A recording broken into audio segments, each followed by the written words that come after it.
General, yesterday you gave testimony that as the Deputy National Commissioner who's responsible for crime detection in the country, there's a lot of things you said you don't know.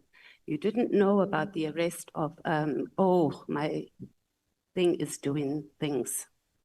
You said you didn't know about the arrest of General Khumalo. I didn't know about? About the arrest of General Khumalo. Yes, I didn't. Right?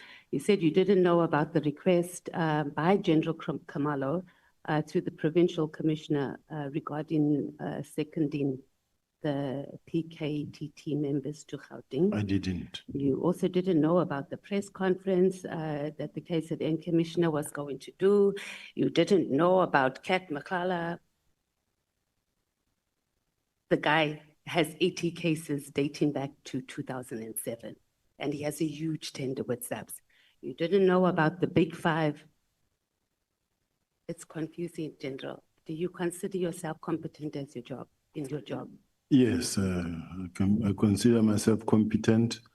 If I was part of the tender process that was assessing Mr. Matlala's tender, I would suggest that it would be fair to say to me, why didn't you know? But I didn't form part of that process. I didn't even know that he's an applicant or is participating in such. Now, the arrest of General Khumalo. General Khumalo was arrested by IDEC. It's not the South African Police Service. So I wouldn't know. And all the things the honorable member is mentioning are not things within my sphere where someone can say, but why don't you know? I didn't know. Okay, General, make this make sense, right? You do not know that one of your generals is going to be arrested. And I know it wasn't by SAPS, right? It's a sister department. It's your job, it's your responsibility to know. Crime detection is huge. It includes crime intelligence as well. So you should have sources everywhere. I find it extremely hard to believe, or for this to even make sense, that you had no idea, formally or informally, that your general was about to get arrested. Even the commissioner of KZN knew that he was going to be arrested. So you're saying that you don't have access to information and sources like the rest of SAPS members. The very first person who was supposed to know that he was going to be arrested is the member himself, because his intelligence, his counterintelligence. This is the person that anybody can say he expects to know about everything that moves. But above all, even the National Commissioner didn't know that that was going to happen.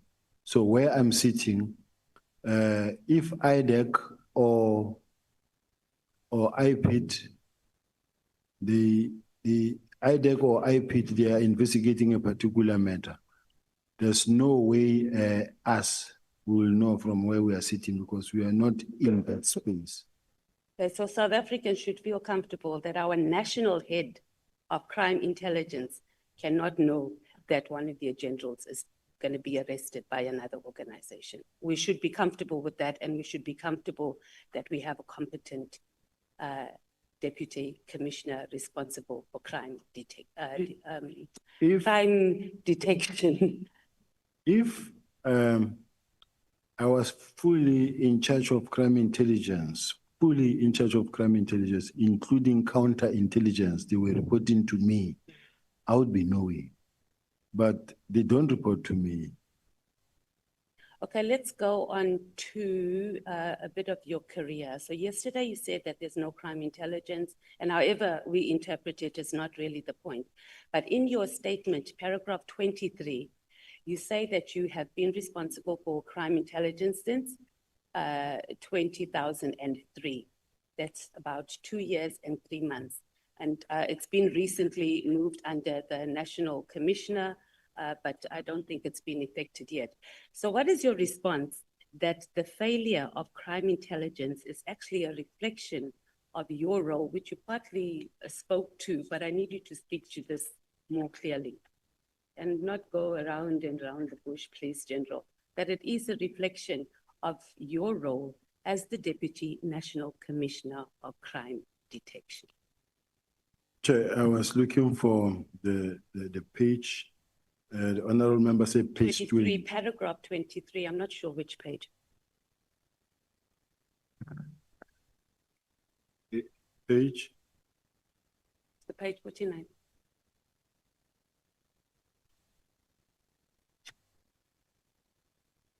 When you talk about your career, that section, it's page 9, paragraph 23. But I'm right, that is paragraph 23. Yes.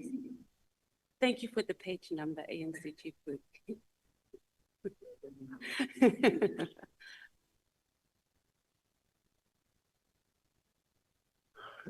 Yes, I'm there, honorable member. What is the question? Yeah, so you say there that you're responsible for crime intelligence. Now you're saying you're only partly and you're not fully. I do understand the issue of counterintelligence, but it's pretty much been in your office, or you've been responsible for it for over 2 years.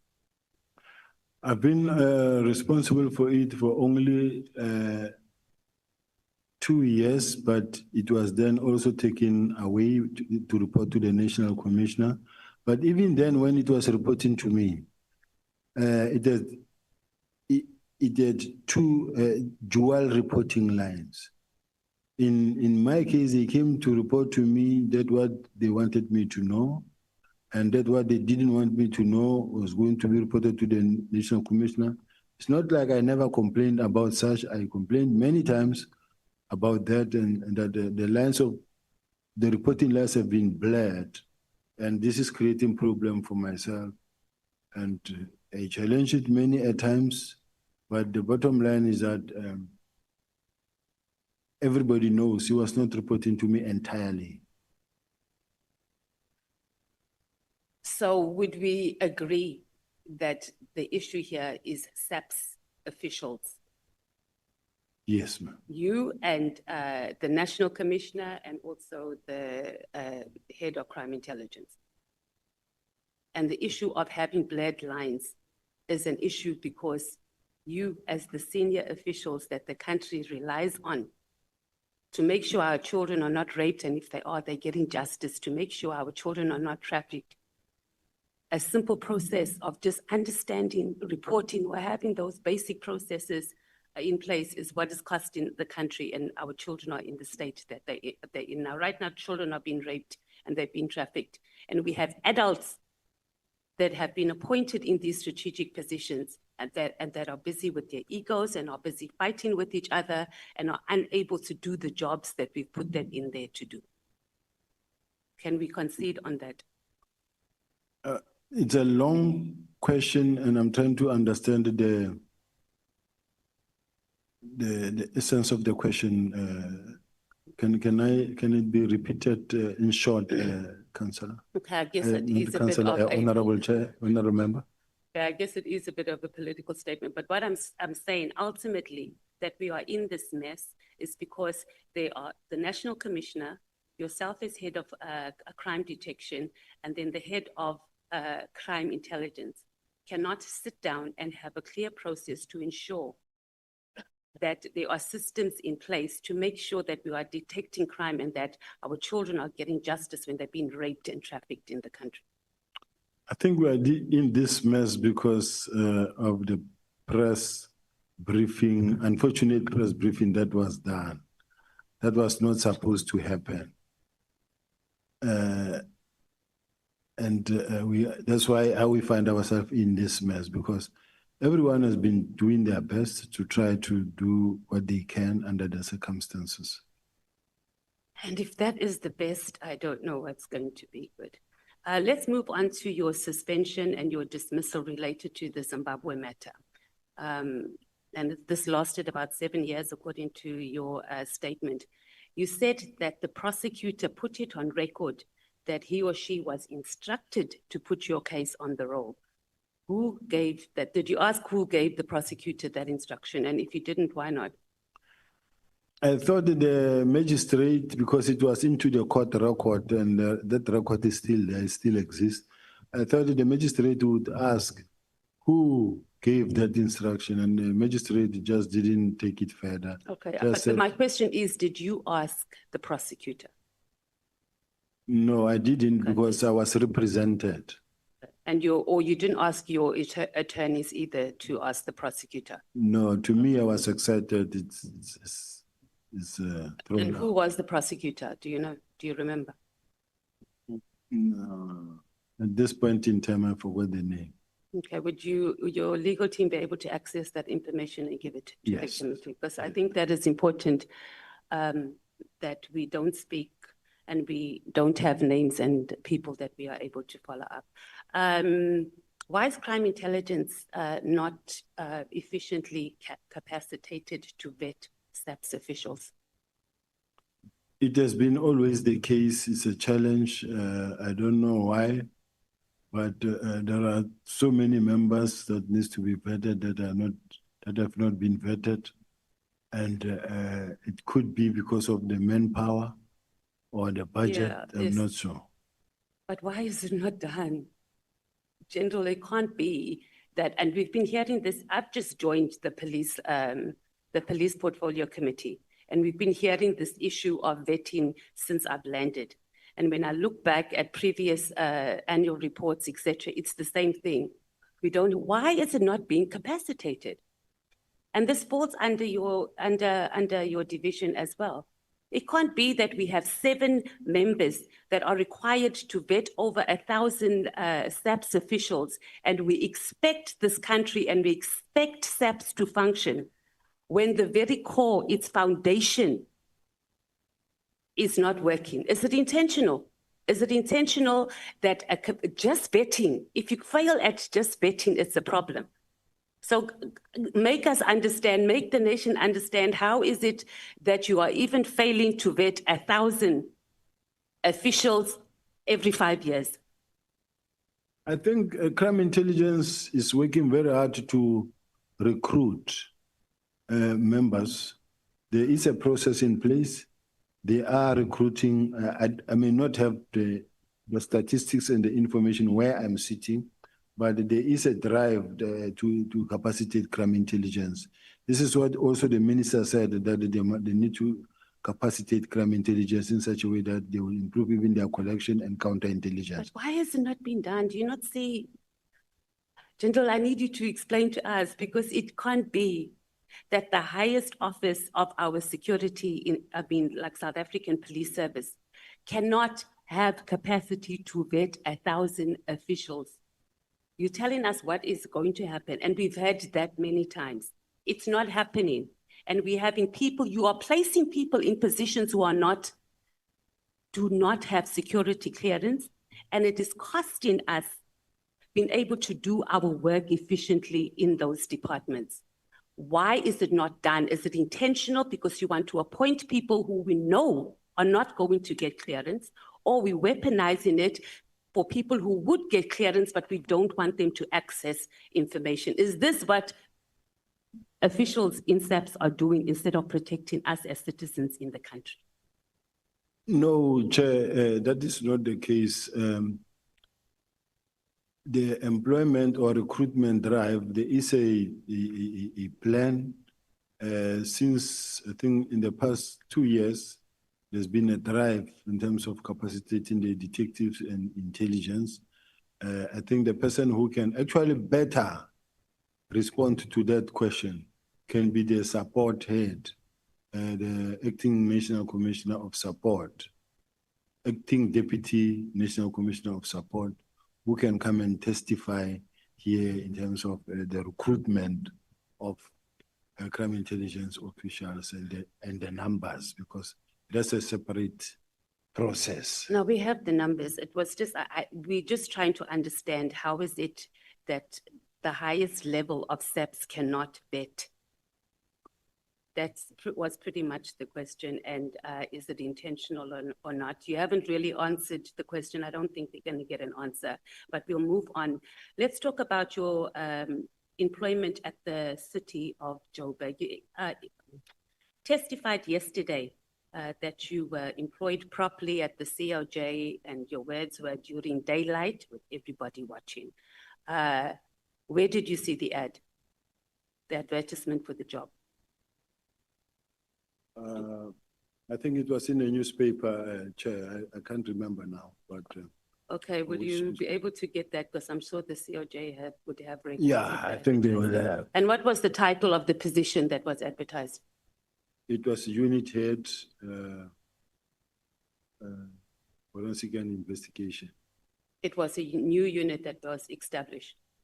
Yes. Was it already existing and they were looking for a position? Yes. It was new. So you'll get, your legal team will submit, or maybe our evidence leaders can also get that.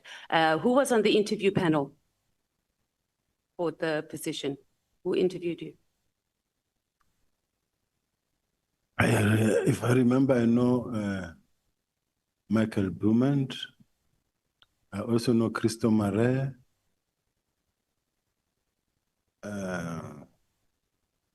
I've been long out of the city, and some of the people. So, but there was an interview panel. I think there was Trevor Fowler. Yeah, there was an interview panel. So we can also access that information, evidence leaders. I'm sure the COJ would still have that. Did you sign an offer of employment letter? Yes. You did.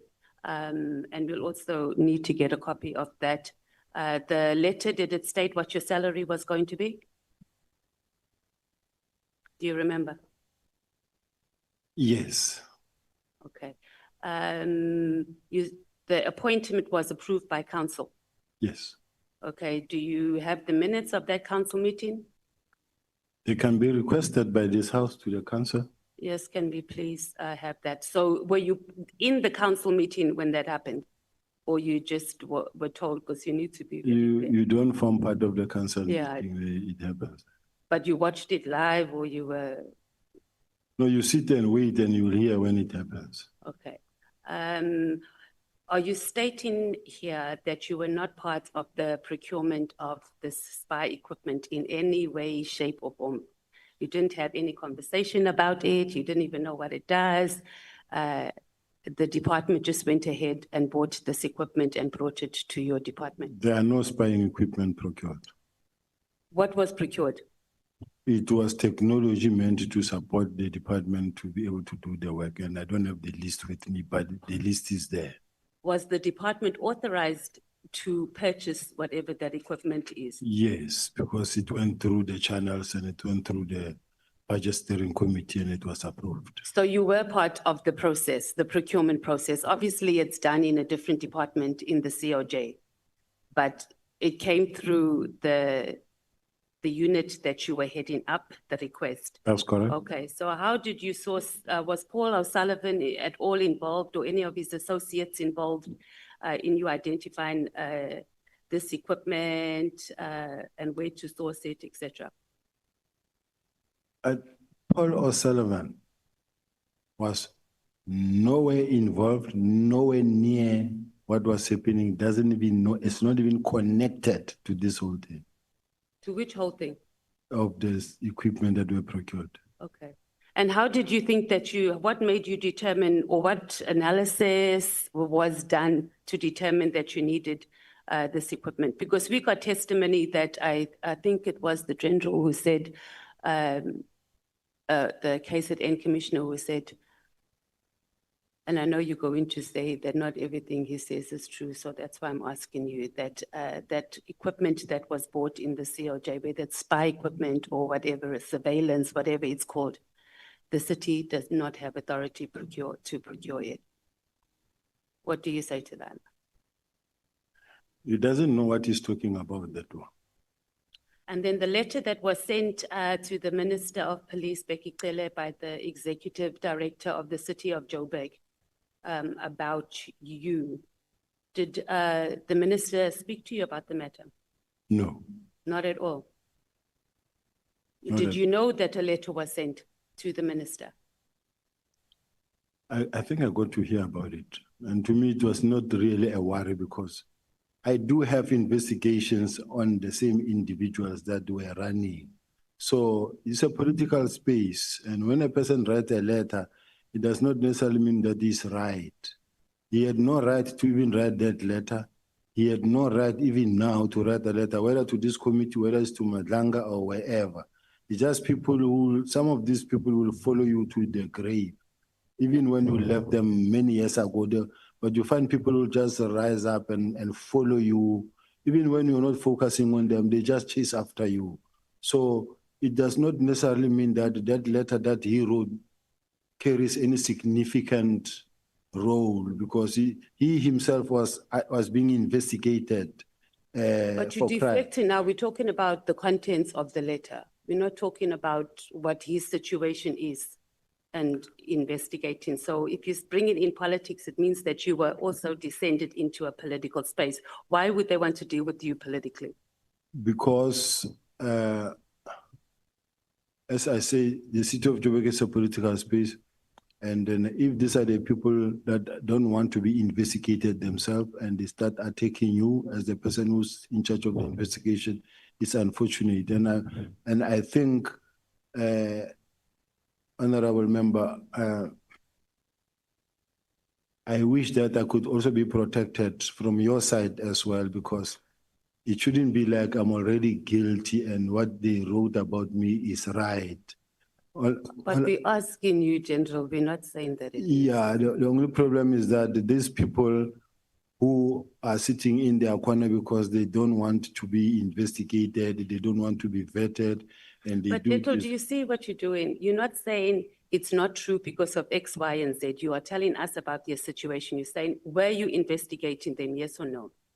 What they are saying is true, yes or no? I think those are the questions rather than deflecting and putting it on them. We're dealing on what they said about you.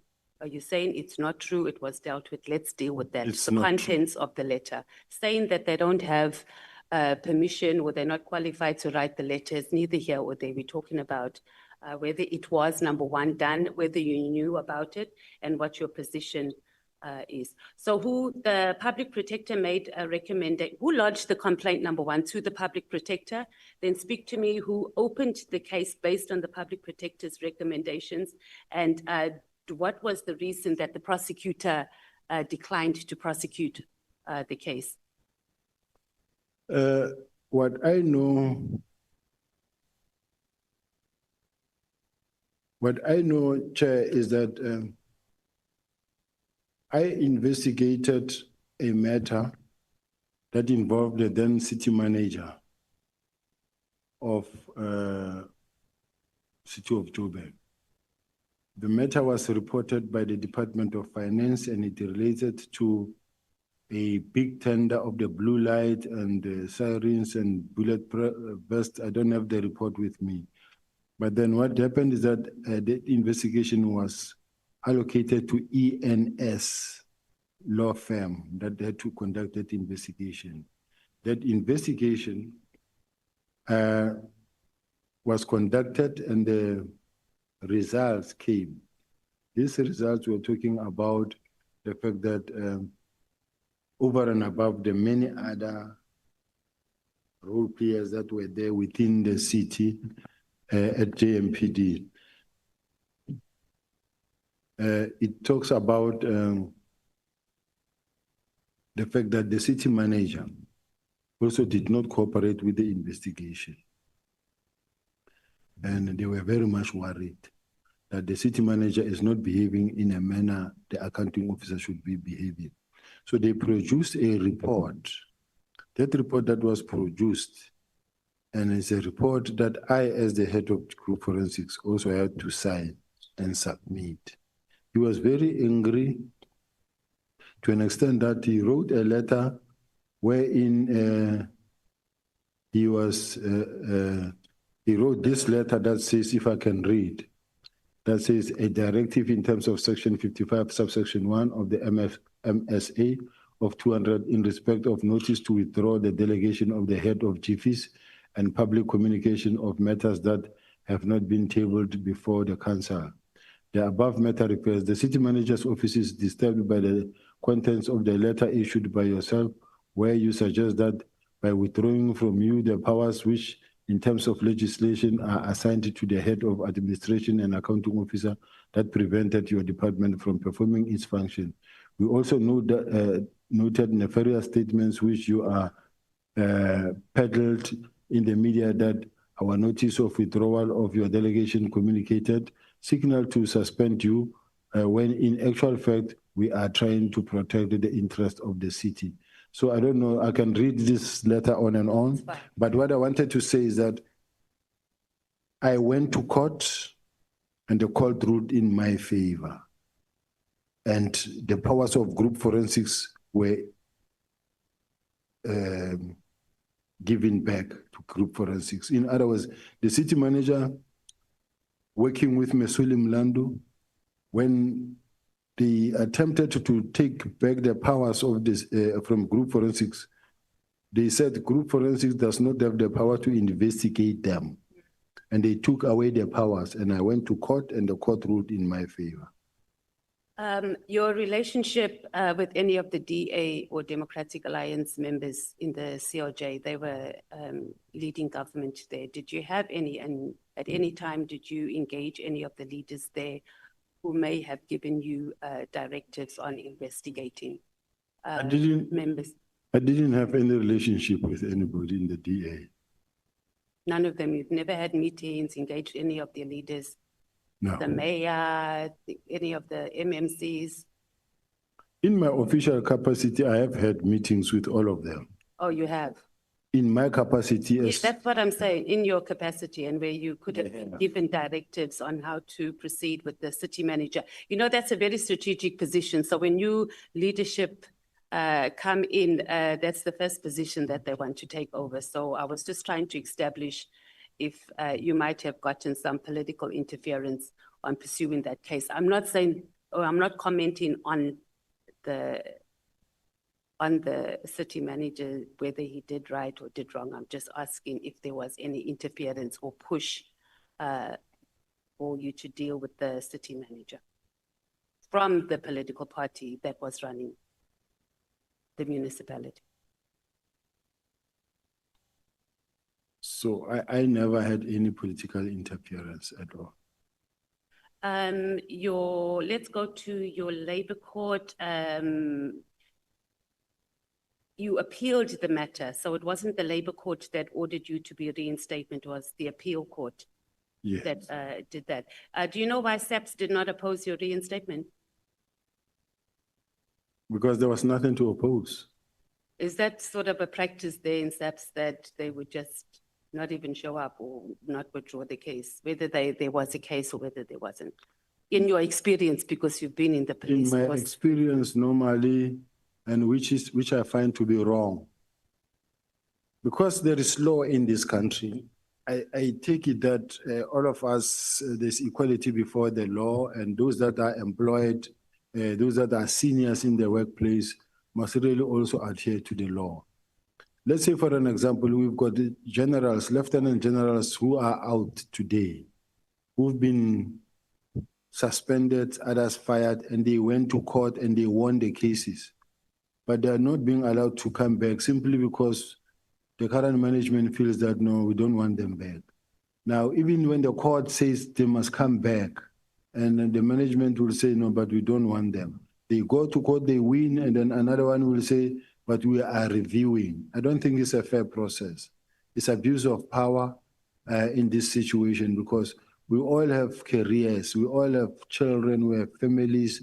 But if you are today in a powerful position and you do what you do to fellow human beings who's got children and families as well, I think it's not a fair process. And and even this house must assist to get this right, this thing right. Okay, you didn't really answer the question on why do you think SAPS, I guess you did answer it in a way when you said that there was no case. And my question was it common practice for SAPS just not to show up, to make representation? And you are telling us about members that have been, but I think we can park it. I can accept response. Can I respond to that? It's not because of it's a common practice. Okay, then that's fine. You're saying it's not common.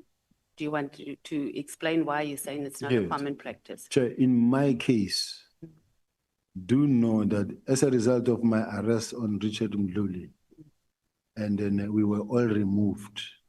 I was removed on a matter I was not involved in. I never participated in the illegal rendition of the Zimbabweans. I was not there. And that is why even when I went to court, the court ruled in my favor. And they refused to accept back. I went, all the courts ruled in my favor. And when I went to the labor court, because the whole idea, even now what is happening is that they say, no, fire him, fire him. You will fight from outside. You will fight from outside, but with the time you come back, you are over age already. This is how we're hating each other. But the problem is the labor court ruled in my favor, but did not reinstate me. They said I must be paid. I said, no, I don't think I can spend so much money just to come and win and not be reinstated. And then I went to the Labor Appeal Court. The Labor Appeal Court reinstated me. So I came back because I was reinstated. I was innocent. Okay, that still wasn't the question I was asking, but understood. Let's talk about yesterday. You said in your in your statement yesterday, or your evidence, you said that Mr. Brown received the news about the disbandment of PK, because we were talking about those WhatsApp messages between him and Kat Maklala through media reports. Do you have evidence of when the media first reported about the disbandment? Because it appears that the first reporting was by a SIBIYA journalist on the 2nd of January, and their messages was on the 31st of December, if I'm not mistaken. I think it was on the 31st of December, after it was released, somewhere there. I'm not sure when exactly. Okay, but if you are going to give evidence that you felt very confident that they got that information via media reports and not through any internal processes between the minister's office and between SAPS. So you're going to have to give us where that could have been found on social media or where that report is. Because when we checked, the first thing we saw was on the 2nd of January, and it was a screenshot of the disbandment letter. So you don't have to do it right now. You can ask your attorneys to be able to support that, because that was the evidence that you gave yesterday. You also said that Brown Mokosi, not Mokosi, was like an informer to you. So if this was the case, are you at liberty to disclose what sort of information he would supply to you, Brown Mokosi? I did say that he informed me more of information around the fact that he knows that there are people who are planning to really push me out of the police. This is what I said. But he also, General Kwanazi also said that he said the same thing to him. Yes. So you didn't, so at your level, General, someone just comes and they says that, and you just believe it. And you don't see that he could also just be pushing information, as you were just saying earlier about how people peddle information and plot people against each other. I do listen, and as to what I do with it, is for me now to see how I deal with the information. Okay, but so you used him for your personal survival in SAPS, because he seemed to have information both through government, or I guess the executive, and... I didn't use him. Yes, and when he called, I listened. Okay. Let's talk about, you said you were doing operations in Cape Town, and this was around the same time as the ANC's January 8th, 2025 celebrations. Was it something that was planned or pre-planned? That you arranged your operations, or you arranged your operations in Cape Town around the period of the ANC's January 8th? January 8th is a yearly event of the African National Congress. But as the South African Police Service, we have to be there to do our work. Okay, so who attends? Because as the economic freedom fighters, we also have ours, and we don't have ministers, officials on that level of SAPS coming to attend any. I've never ever seen them. I'm just asking. And I think even the IFP here, so are you saying that it's a standard operation procedure that high-level officials in SAPS makes their operations, arrange operations in the hosting towns where the ANC is having their January 8th? In all the political parties who have events, they No, are- you definitely don't have high level like on your level at ours, I can tell you for They a are. fact. No, I know. I'm part of job. No, they are. They Okay. are. Maybe you must supply us with the list of who's deployed to these events. No, when it happens, there's a clear plan from the police side on what will be happening, and they demarcate the streets on how. I understand the job processes. I'm asking about levels. I'm asking specifically you as a general heading up a division, right? A deputy, actually, deputy commissioner that will make themselves available to do operations in towns hosted by the ANC in particular. I understand the whole process of JOC and the police being involved. I'm not disputing that, General. I'm saying on that level. Yes, on this level. I'd like to know which ones have ever attended our events. Let's talk about when you were in Cape Town for the January 8th, 2025 celebrations. Did you meet the Minister of Police, chat to him informally, anything, especially since he had just written a letter disbanding the political killings task team? On January 8th. Around that time, not on that day in particular, but you were here celebrating, okay, let me not say you were celebrating, you were doing operations for the ANC's January 8th. The minister was here because there's evidence that even someone sponsored his trip. So did you have any communication with the minister? The minister was not around, he didn't attend. Oh, how do you know? I know. No, see the. At least there's something you're saying that you know, General. Let's move on to, so you didn't meet the minister, is that what you're saying? You didn't have any conversations with the Minister of Police during the January 8th? He was not there. That's not the question. Did you have around that time, even if you didn't see him physically during that period? I've never spoken to the minister. Okay. Let's talk about Busi Kat Makhala. He called you, you said, and he wanted to have a meeting with you. And then you agreed to the meeting. So at your level, did you not even say, hey, let me just check this guy out before I just meet with him? Like, obviously you knew as a service provider, you're saying that you didn't get involved in the procurement process and that sort of thing. This guy has 80 active cases with SAPS. You are the head of crimes detection. You just went ahead and met with him without even just doing some background checks. I don't think it's fair, Chair, that when a person complains and comes with a lawyer and having the papers and say, I'm here to complain to the National Commissioner. This is my complaint. Then I must go out there and start running tests on the person and start running investigation on the person. But that's it's not how it works. He called you first. He didn't just show up at your office. That's what you said. So the call that you arranged a meeting, right? So when he called and he asked to have a meeting with you, he stated why he wanted to meet with you. Yes. Right. So you knew he was coming there for that. He didn't show up with lawyers. So you had time to just say, let me go and do some due diligence, because you could have even called him back and said, this is out of my payroll, or it's not in my grade. Let's wait until the National Commissioner comes back. But you made a decision to meet with him and not even check 80 cases. And you just met with him like that. Yeah.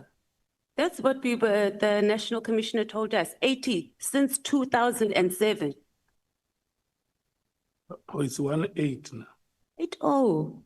Am I wrong? It is 80. I asked the National Commissioner twice last week. And I even asked when he said it's dating back since 2007. General Mkhwanazi said 1-8. The National, okay, I guess we can just verify our evidence leases. Can we just double check? But when I did a follow-up, I remember saying whether it was 80 or 1-8. But regardless, 80 or 18, it's still a lot. So it wasn't strange for you just to do that, General? No, because remember, Honorable Chair, when a member comes, when a person comes wanting to see you, He called you, you didn't come and see, you didn't show up. yeah, I don't think each and every person who comes who want to see me, I have to run test on that person. But it's not a deep test, just to like, just some due diligence. You hold a very strategic position in this country. You've said yourself that people come and they influence you and they peddle wrong information. I would just think that you'd be a little bit more cautious. But if you didn't do it, that's fine. Do you want to say something before I move on? No, I just wanted to say that it's not always easy and possible to say, I want to run tests. When a person wants to say, to check on you, it's not like in the presidency.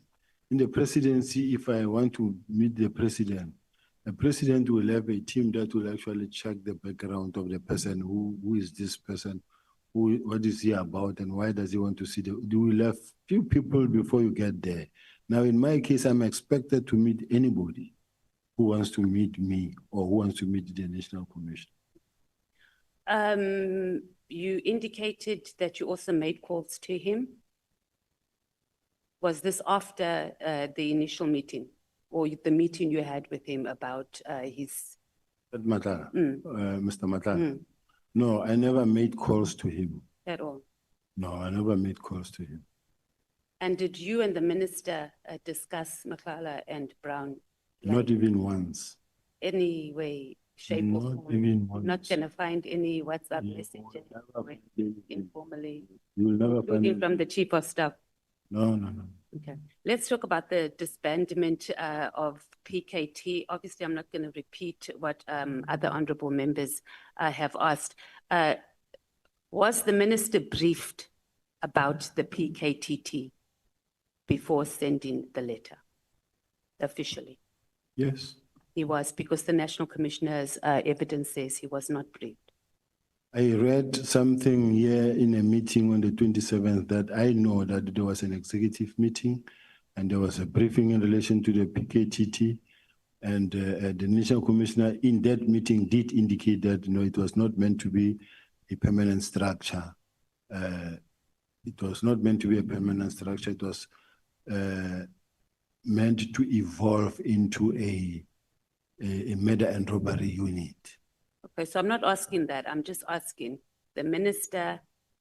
So you're saying that the National Commissioner gave wrong evidence before this commission, and maybe our evidence leaders can just check in his statement, because he said the minister did not receive a briefing from anyone officially in SAPS about the PKTT. That's why he was shocked that the decision was made. So you are saying that the minister had received it. Were you part of the meeting? Yes. You were. Yes. And you were satisfied, or you are satisfied that the minister was properly informed, not about whether it wasn't supposed to be a permanent arrangement, whether he was briefed properly about the PKTT to make an informed decision. If an honorable member is talking about not about that letter, then I can't say I know. No, that not the minister. letter. I'm saying before this letter arrived, was sent on the 31st. I'm saying, was there a briefing? The fact that there was such a discussion in college, it means it was a briefing. I beg your pardon, say that again? The fact that there was such a meeting that was discussed with the police executive meetings where the minister raised concerns about the PKTT. Okay, that's a different question, different answer. I'm saying was, did the minister receive a briefing, as we get briefings of this is what the PKTT has done over the years, et cetera, et cetera. Did he get that, or was there just an overall discussion? That's what I'm asking. I wouldn't know about that one. Okay, right. Did you have any discussions with the minister, with Brown or with Kat about informally, formally about the disbandment of PKTT before it happened? It never happened. So you didn't. Okay.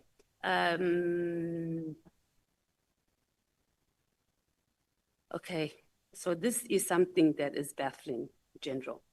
On the 31st of December, in the afternoon, the minister decides he must send an email about issues that are not of national importance during a festive season. Were you not shocked when you saw this? Like, I would be like, what is he doing?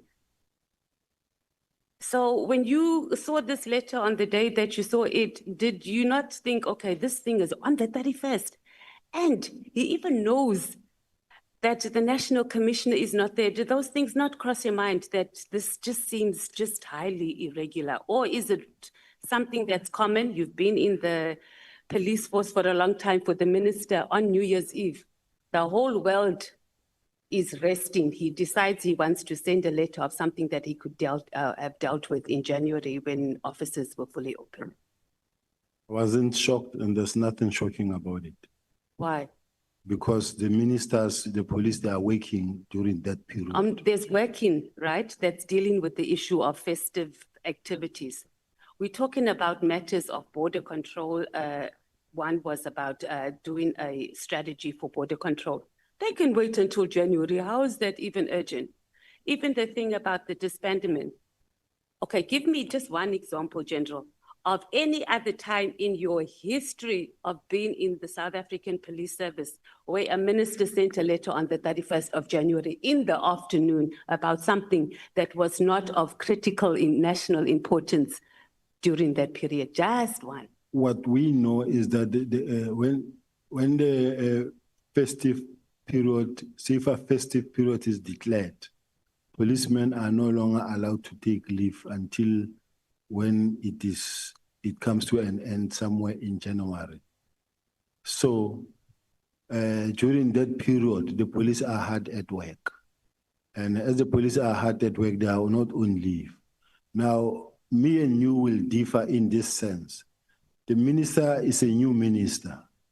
And then him being— He was excited. No, don't use the word, Councillor, that he was excited. Let's do like this. Okay, sorry, Chair. I don't like it when you exchange between yourselves. Because it's either you intimidate each other or you inject fear in each other. Honorable Matthys, I want to allow you to ask the last two questions because your time has been up.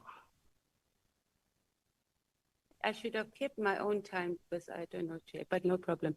I trust you, Chair. So, General, you're not really answering the question. The issue is not whether SAPS or the police is working during that period. We know that it's a very busy time. We're just talking about particular operational matters. I would like you to speak to the issue of, now I must choose. Let's talk about, you've said that you don't know this Paul O'Sullivan at all. Do you know, sorry, Chair, I've never said I don't know Paul O'Sullivan. like you've never met him, you have never engaged with him? I've never said that. Oh, okay. Let me ask you then. I said I know Paul O'Sullivan very well. Oh. Oh, yes, you did. Sorry, I'm looking at something else. And you also said that he's a well-known person in the crime-fighting community. What is the nature of Paul O'Sullivan's involvement in crime fighting in the country? He runs a forensic investigative company and he normally gets information and he reports to the police as well. Do you know how he gets to be in possession of this information? And does it not bother you that a person who's operating outside the established security institutions is able to access the information that Paul O'Sullivan has? And then also just quickly maybe talk to the issue of the Helen Suzman Foundation. My last question, Chair, or must I come back? Or do you want to respond to the first question? Respond now. Okay. How we access which information? People report to Paul O'Sullivan. People report to Patricia Machad. People report to George Machad. People report to Brown Mohozi. People report to the person they feel comfortable with. And these people will people report to Professor Mary DeHaas. And as they report, they then take information forward. You will have people who report to whoever they feel comfortable with. And then he will either interview them, obtain statement, and send them to the relevant authorities to be processed. In relation to the Helen Suzman Foundation, I don't know what the question is intended to, because you haven't asked the question. Yes. It was the Helen Suzman Foundation that litigated for the reinstatement of Robert McBride at IPID. Were you aware of this? It's possible. Yeah. And then we also know that it was the Helen Suzman Foundation who led the court challenge on the appointment of General Burning, who's the former Hawks head, that eventually resulted in his removal. And this was soon after he dismissed you from the Hawks. So at any stage, did you have a conversation with any representatives or people associated with the Helen Suzman Foundation about the struggles you were going through at SAPS? I think, I don't know whether it was Freedom Under Law that it's Freedom Under Law that I went to see. Helen Suzman Foundation, I don't remember meeting with them, but in their case, they were just worried that the man has been found guilty or there is serious allegations against him and yet he's waking. They said, no, he must actually be suspended because he's been found guilty or the court has declared that he's a dishonorable person who lacks honor and integrity. He must go stay at home. So it is based on those. Okay, so there was no link to the fact that he had just dismissed you. So there was no link to the fact that he had just dismissed you, that the Helen Suzman Foundation. No, there was a link because, I mean, remember, everybody knew that he was actually doing it unfairly so, and he didn't follow the procedure. He was fighting for Richard Mluli, and that is why he was fired. Okay, thank you. Thank you so much, Honorable Matthys.